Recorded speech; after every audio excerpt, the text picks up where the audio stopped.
I'm just saying that, little things like that. Again, I'll probably still go see the movie. It looks like big, dumb, very expensive fun. But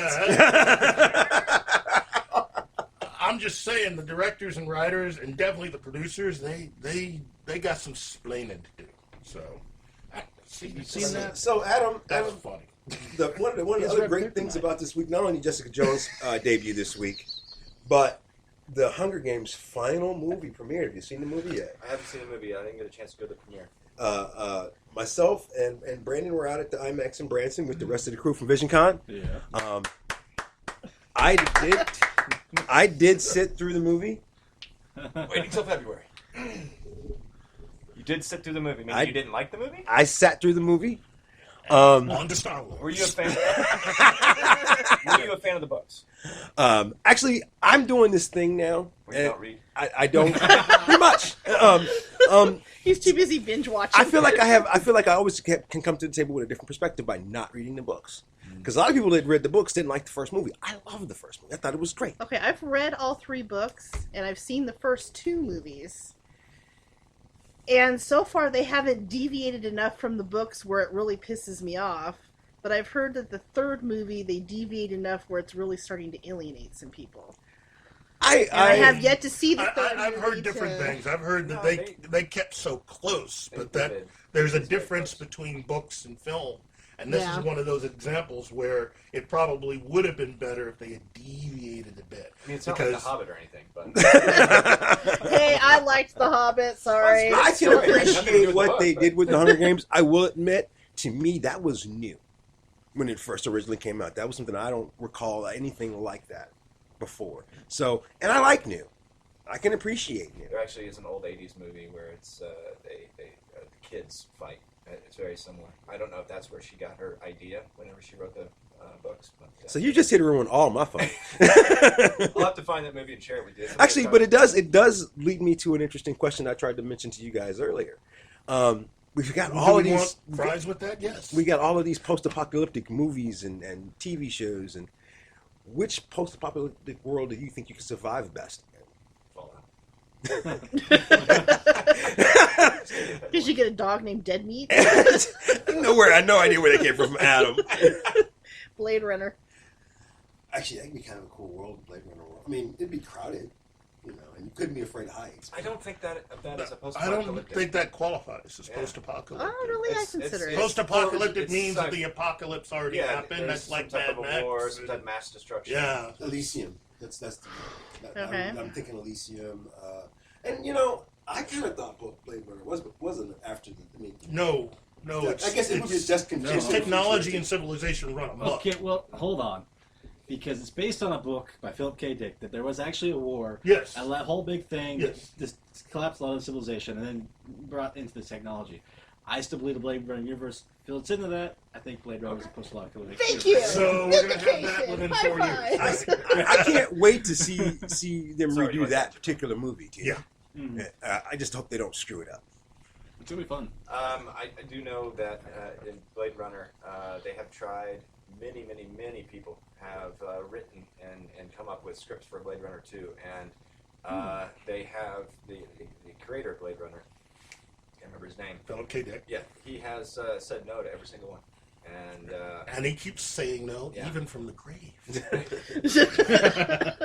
Brandon, what post-apocalyptic world you gonna survive in? Oh, I'm gonna say I'd love to kill me some zombies. So let's do some Walking Dead kind of thing. That would be a lot of fun. I just want to kill some. Can you imagine? I mean, if the smell of that. No doubt. How does no one else mention that? I've been waiting for it since I started watching the I thought you show. were going to say Terminator. That's closer to what you I have. I just want to have black and white flashbacks. Black. Oh, you're out there. We go again. Morgan could have played that. Lenny James, we love Lenny James. Sorry. Mr. Decker. I'm almost scared of your answer now after all the rest of this. Well, I think post-apocalyptic, I mean, there's just like little hope no matter how you spin it, man. So, it's like, I'm going to say, just because my short life I'll have a hell of a lot of fun. Let's go like Road Warrior, Mad Max. Hop me, give me a car. And just lays down the road. Knew he was going to say that. You're not going to live long anyways. My Keith. need for speed, yeah. At least in the Fallout universe, as much beer as I drink, I would be a rich man with all those bottle caps. Keith.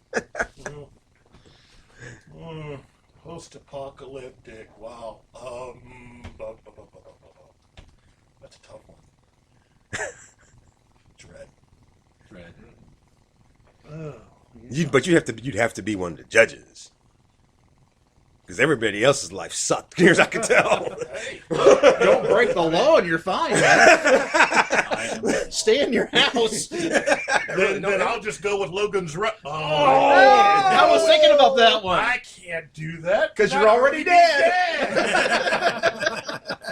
Oh, man. Wait, that's the one I would survive in right now.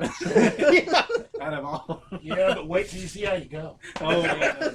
Actually, it'd be Soylent Green. I found it very interesting. Nobody said Waterworld. I think we like to just forget it even happened. I don't want to see Kevin Costner's butt again. I don't even think Kevin Costner wants to see Kevin Costner. It's the only good thing about the movie. What's the name of the... I'm surprised he's not in that guy. Actually- movie. I mean, There's a popular and he post-apocalyptic would play it with a cartoon. southern accent too, because that's all of his cartoon? characters. Yeah. It's not Thunder the Barbarian, is it? Because Not I survived in that one. Not that one. I don't know today's know. kids are watching it. The post-apocalyptic cartoon would be... Oh, man, what's the name of that dumb thing? Adventure Time. Yeah, Adventure Time. Yeah. Yeah. Yeah, it's post-apocalyptic. She's like the expert on the There you go. back there. I didn't realize that was post-apocalyptic. Oh, yeah. Oh, yeah. Yeah. It's a post-apocalyptic. Yeah. It's actually a lot of storyline behind that cartoon. My kids watch that. Yeah. So now you know what they're watching. Yeah, there you go. I think we need to have another Running Man reboot. Actually, Dude, can you, for real? Who loves you and who do you love? Yeah.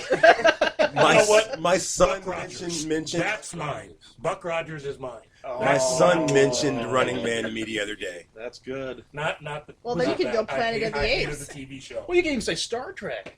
Yes. Yeah, you really can, because they did have Eugenics War? Eugenics Yeah. Wars. Yes, Boom! they I'm did. changing my answer. Was it Demolition Man that had the Taco Bell? Yes. Yes, it was. Yes, it was. That's your answer too, right? Yeah, let's do Okay. Demolition Man. Shells. That's what it was. The three Yeah, shells. three shells. I Yeah. would like someone to explain that to me. Actually, somebody did come up with an explanation. Did they really? Yeah. Yes, they did. You I can mean, look that up. it's nerds, okay? I mean, we're nerds, okay? Of course we did. Escape from New York. Hey, I don't know. No, I would not survive in that world. Because I know I'm not going to jail. I find it interesting. They never showed us the outside world ever in either of those movies.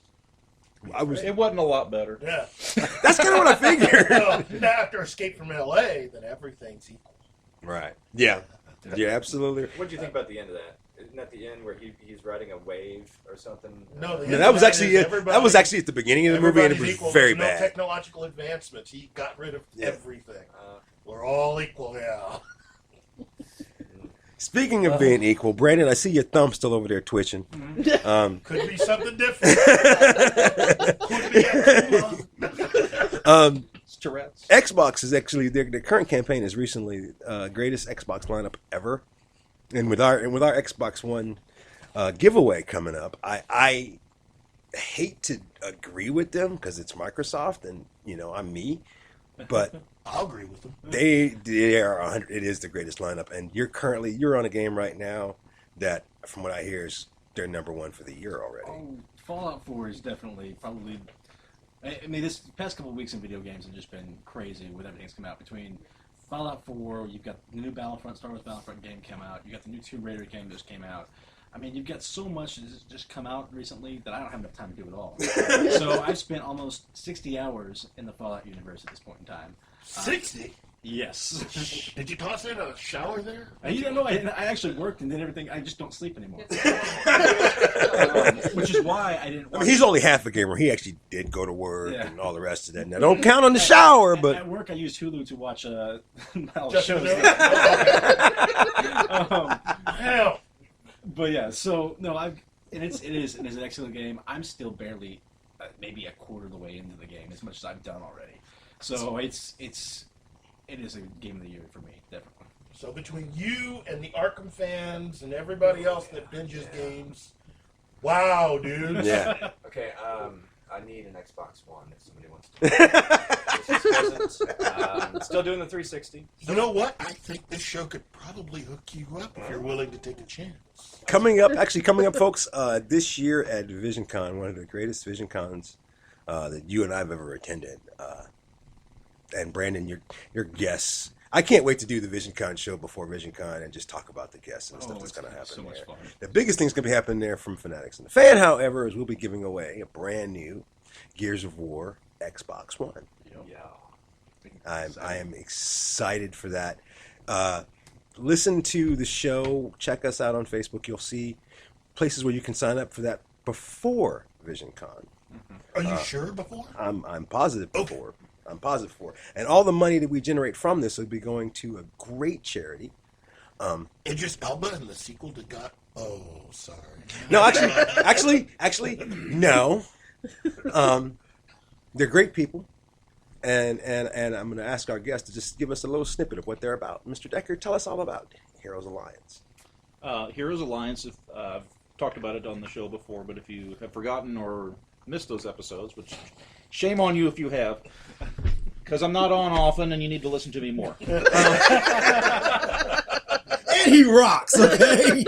Heroes Alliance is a charity group where myself and the rest of my team, we dress up in Marvel and DC superhero costumes, Batman, Superman, Wonder Woman, Supergirl, Captain America. And we go to children's charities. We've been with Habitat for Humanity, Special Olympics, Camp Barnabas, a lot of different places. We've been to schools and read for the kids with their Reading is Fundamental program. So we're very kid-centric with the work that we like to do. We don't hire ourselves out for parties. We don't hire ourselves out for events or anything. Everything that we do is out of pocket. We pay for the gas to get there out of pocket. The costumes are out of our pockets. We don't receive or ask for funding anywhere in any capacity. So, it's 100% labor of love. Now, what's your online address if somebody wants to look you guys up online? HeroesAlliance.org is the parent organization. We've got, I think we're in 12 different states. It's a national organization. I'm the Missouri chapter leader. But HeroesAlliance.org is where you would go and find out about the community as a whole. If you wanted to contact me personally, you can contact me at HeroesAllianceMo, that's HeroesAllianceMO, at gmail.com. And if you are interested in applying to be a member of Heroes Alliance, you can apply through the main website, or you can email me directly, or if you have an organization that you're interested in us appearing at or helping out with, same thing, just get a hold of me, and we'll do what we can. And one of the reasons why we support the Heroes Alliance is because they support so many great things. So we want to help them. So whenever we say Heroes Alliance or we talk about Heroes Alliance, you should check out what we're talking about because it's important and they do good works. They do great works as far as I'm concerned. Yes. So back to some of the craziness that we've been talking about all day. And Adam, I was trying to avoid this. I mentioned it earlier, but I'm going to mention it now because it's the number one thing in the world on television right now, in my opinion. How great has The Walking Dead been this season? Yeah. Would you say this is the best season they've ever done?